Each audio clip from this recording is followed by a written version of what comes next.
and I got lots to talk about. So how was your guys' week? It is that first week of what's typically considered the full spring, which obviously we don't call full spring in this area.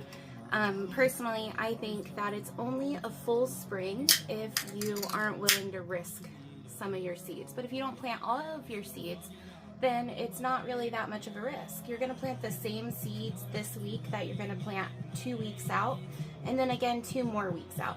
So at least 3 times you're going to plant the same plants, and what that's going to do is it's going to ensure that if you get a late frost, or if you're in zones 4, 5, and 6 and you get a late snow, then you're not going to have to worry about replanting later in the season because you've already got the next set of seeds germinating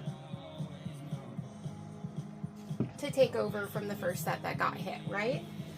So we want to plant methodically, and that way we can ensure that we're always going to have food. Now, if you're new here, we are Z Homestead, and we homeschool our younger 2 children. Our older 2 children were public schooled, but we homeschool our younger 2 children, and we actually grow dry 80% of our food intake for a year, and we're a household of 5. So if you've ever tried to have your own garden, then you probably know that's really large number, because typically even with a fully running garden, people are only typically able to do about 20 to 30% of what they consume as something that they can actually grow in their own household. And the reason for this is space. Most people don't have space. So I actually specialize in teaching people to grow the foods that are perennials, that are going to grow back every year, that take very little water, very little care. And the reason why these things are important is because there was a time in the United States when these things were regular food. The foods that I have in the bin tonight were things that people regularly cooked in their meals and fed their families with. Now, I don't know why there was such a push in the 80s for people not to grow these things in the yard. Again, they're perennials. They're perennials that grow back every year, that spread on their own, that don't take a lot of water or care. You can grow them in zones 4 through 9, so that's pretty much the entire United States and part of Alaska. Or not Alaska, I'm sorry, and part of Canada. Okay, so the one you guys are most interested in. I had to learn my privilege today. I was talking to one of you guys in private message, and they had stated that they could not find an Asian market that carried sugarcane near them. And I made it so simple. I said, go to your local Asian market and pick up a sugarcane, cut it up, right? Soak it for 2 days so that they're nice and moist, and you'll be able to get little buds going, put it in soil, sprout it.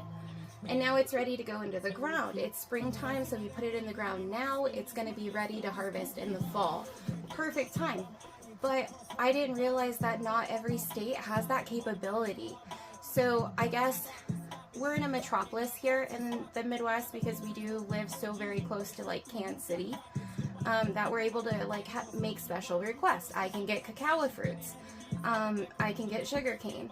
I can get sunchokes that are more cold hardy and more capable for zones 4 through 7. And I didn't realize that maybe some of your guys. So I typically just put 4 or 5 big pieces like this in a bin and put it by a window and keep it alive. It'll sprout through the winter, and then these are ready to go in the ground next spring. But what I didn't have is I didn't have the red sugarcane. I've always had the green sugarcane. That's what the $45 ones in the bin are. My green sugarcane that we sprout here on the homestead, and we grow it full cycle every year. But look at this red sugarcane. It's so beautiful. It's already pinning. This one actually has 2 nodes on it. So these are the ones that I'm going to have for $6, because these aren't my genetics yet. They haven't been grown on my land. So they're just foreign ones, but I've already soaked them for 2 days. They're ready to go in soil. I'm actually going to put them in soil for the shipping, just like the picture shows. So that way, hopefully, they'll go ahead and start rooting while they're on their way to you. Sorry. Alright. I'm going to go ahead and get this started. Ha! Yeah, so you're going to want to bring in like one stalk worth. You're going to want to keep one stalk worth growing in like a window, just like if you were to plant the different types of passion fruit. Only one species of passion fruit is cold hardy and can actually stay in the ground. All the other species of passion fruit, you're going to want to dig up just one plant, trim it nice and small, put it in a 1-gallon pot by a window, and typically water from the bottom so you don't have to deal with like the small annoying bugs that you get in your house if you bring your plants in. But for the sugarcane, that's all I do. Every fall I harvest it, and I make sure to do, like, I've got 3 of these buckets total, but I do 3 buckets. I would say for a standard size 4 to 6 people household, you could probably just do 2 buckets, but I always make extras because everybody always wants them, and some people have trouble sprouting them because they live like high in the mountains and stuff. So I get it. I live in like a really humid 4-season zone. But yeah, if you start it one year and you harvest it in the fall, you bring in one stalk cut up and in sphagnum moss for the winter. You could effectively do what we do and not have to add every year. You could just get your next set ready by spring to go back in the ground and harvest again in the fall. Now, I did try to put some in the ground in the deep mulch method, like how we grow our figs and our kiwi berry. But I don't see any sprouts. And I've got all kinds of things waking up. My multicolored tulips look absolutely adorable. They're coming up like purples and greens, and it's really cool looking. Oh, and we planted the saffron. So we overwintered some of the saffron bulbs. We brought them inside because I was too afraid to leave them in the ground. They were really expensive. So if you learned something new tonight and you guys want to give tips, we save up all the tips, and the tips go to adding new species to our homestead. Now, I learned to grow that species, and I find the easiest method. I typically do the American method first, and then if we have enough money to do a trial method of a different variety, then I'll do like the Japanese method or a Thailand method for growing that species of food. And once I figured out which method is the easiest with the least amount of maintenance by people, then I bring it back to you guys and say, okay, this is what we spent our tips on, this is the species, and this is the easiest way to grow it. So everything in the bin are things that you guys have actually tipped at me, and then we have learned to grow and brought back to you. Okay, I will actually pin something. It's hard to talk about something without you guys seeing it on the screen.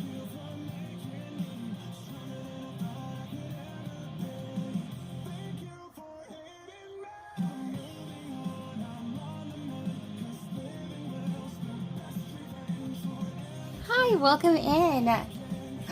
Yay! I thought you would like those. Those are some of my favorite. I sent you the Anaheim, right? Our heirloom Anaheims, we've bred them to lose their spiciness when you bake them. So if you stuff them and put them in the smoker, they'll be like less spicy than a jalapeno. But they are spicy if you try to eat them fresh. So it's really nice like in salsas.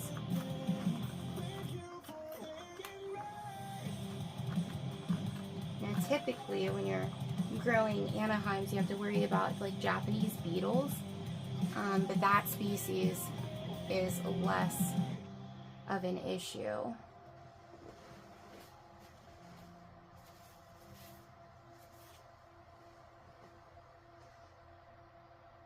I forgot what I needed to spell. Sunchoke. I need to see if the word sunchoke will fit in my mold. Look at my new little light. Woo.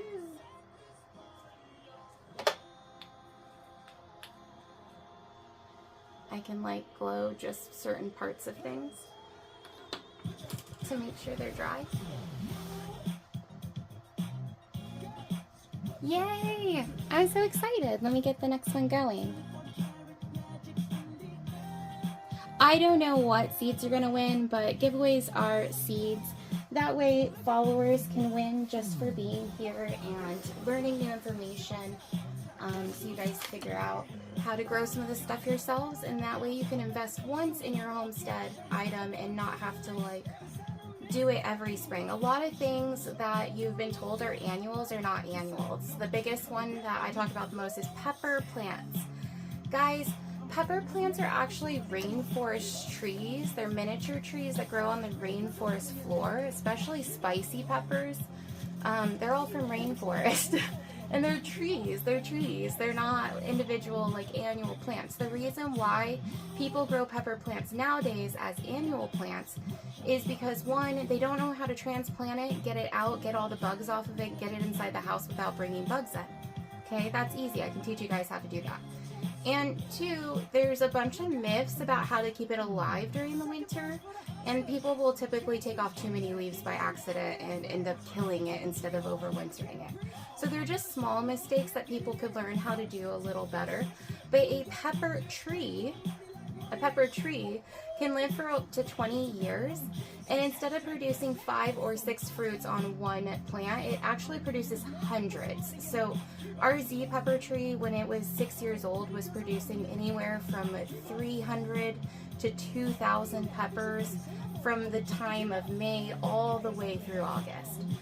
It would just flower and flower again and flower again, and then just flower again, and as long as they were getting pollinated, it would just keep going. Now you can do that with all styles of peppers actually, because they are all trees. You just need to know how to trim it, how to take care of it, and how to bare root it without damaging it. You know, like with citrus trees. I started with like ginger and citrus trees, bananas, and dragon fruit cactus. And now we've spread to literally thousands of breeds of medicinal herbs and other homestead useful plants. All I grow are things that you can either eat or you can turn into a byproduct that you can use. So I only grow ivy because the ivy that grows on the side of the house can actually be peeled off, boiled, and made into soap. Otherwise, I wouldn't grow it because then it wouldn't be useful. This is what your sugarcane will look like when it is packaged to ship. Like I said, it's been soaking for 2 days. So the nodes are going to be packaged in soil for shipping. This way they will have a chance to go ahead and root, and they also won't dry out in shipping because the soil that I've packed them with is going to stay nice and moist, and it's going to be the perfect starter way to get these to you all across the US. I'm in Kansas, so no matter where you are in the US except Hawaii and of course my Canadian customers, it should be able to ship to you within 4 or 5 days and we'll be in perfect shape. Sunchokes are probably one of my favorite things that people don't realize are super easy to grow. They grow in almost any type of soil. They're very low care type of thing. As long as you plant it in the ground and give it enough space to start spreading, it will spread. A kumquat will typically produce fruit within 18 months to 24 months, as long as it gets full sun. If you keep it inside a house by a window, you're going to add 1 year to the timeline of getting fruit. That's the same with blueberries, blackberries. They will typically produce on the 2nd year. However, if you have it inside and it's not getting full sun through the summer, then it's going to add 1 more year to that timeline. So I was told that sunchokes taste bad. I guess if you're eating it raw, it tastes like dirt. It's a tuber. It tastes like dirt. Have you ever bit a potato? A potato doesn't taste good. No, when you soak a potato, you make it taste good. If you think your french fries aren't soaked before you're eating it, you're delusional. You've never worked in a kitchen. Your french fries are always soaked in some form of water. Typically it's just salted water, but if you're getting your french fries from fast food, it's soaked in things like beef bouillon. So if you're not a meat eater, you shouldn't eat french fries out. Just saying.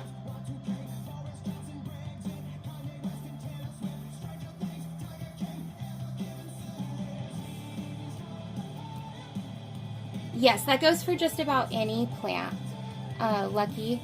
If your plants are at least, 6 inches tall, between 3 to 6 inches tall. Anything taller than that, you can probably put them outside for the day. You just need to worry about whether or not it gets sunburned. If it starts to get sunburned, you're going to need shade cloth. You can actually like reuse old bed sheets to protect your plants during the day if you're not there to like watch them. But this is shade cloth. It's super, super cheap. I mean, this is absolutely huge piece. I think I paid like $6 for on Amazon.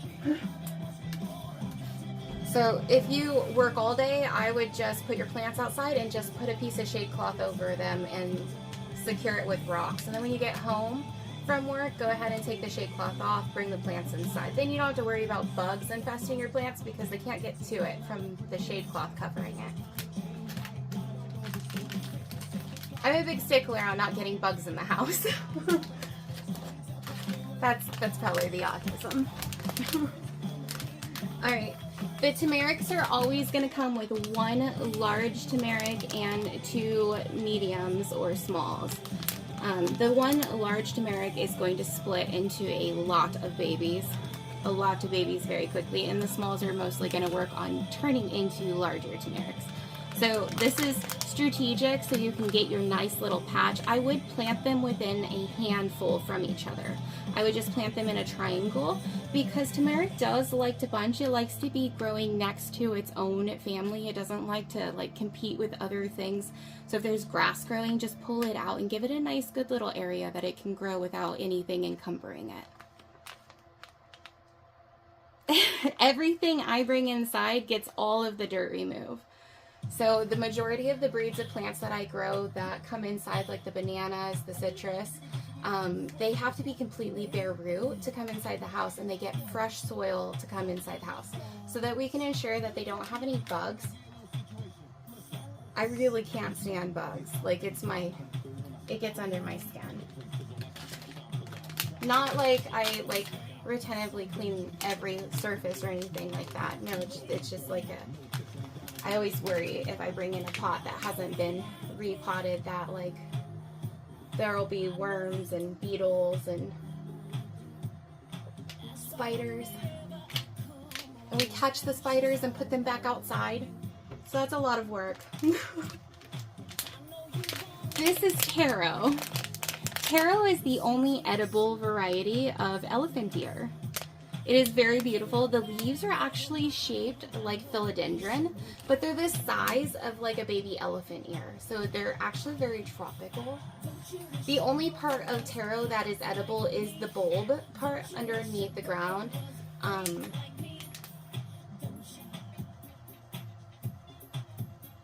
They call it a corm. Yeah, it's called a corm. I had to think of how to say that. Sorry, that's a new word for me. Because I don't typically grow houseplants, so I don't deal with that word a lot, but it only matters what direction you put it in the ground. This is the time of year in zones 4 through 9 for you to plant this. Now, if you are in zones 8 and 9, you are going to have to dig the hole out. You're going to want to make a good 1 foot by 1 foot hole. Put the soil out so you can see it. You're going to match the volume of the soil. That just means you're going to eyeball it the same amount. You're going to mix sphagnum moss in your soil and then put it back in the hole. This is because your soil probably has quite a bit of sand in it naturally, and you're going to need the sphagnum moss to neutralize the pH levels of the soil so that it's proper for your taro. You're going to plant the taro this time of year in your springtime, and then in the fall you're going to harvest it all. You just chop the top off like you would an elephant ear getting ready to bring it in, and cut the bottom off as well so there's no roots attached. Bring it inside, rinse it off, and the bulb or corm part is the part that is edible. So instead of planting elephant ear, which gives you nothing by growing it, maybe try planting taro. And you can actually cook this. I like to peel it like it's a potato, chop it up, boil it, and then turn it into like a pie filling. But I've seen it in hundreds and hundreds of dishes you can make with it. Okay, I think I went through everything that's over here. We went over the sugarcane, which keeps touching me without my permission back here. Let's run another givey. And then I will pin something else up here. And then I'm going to start working.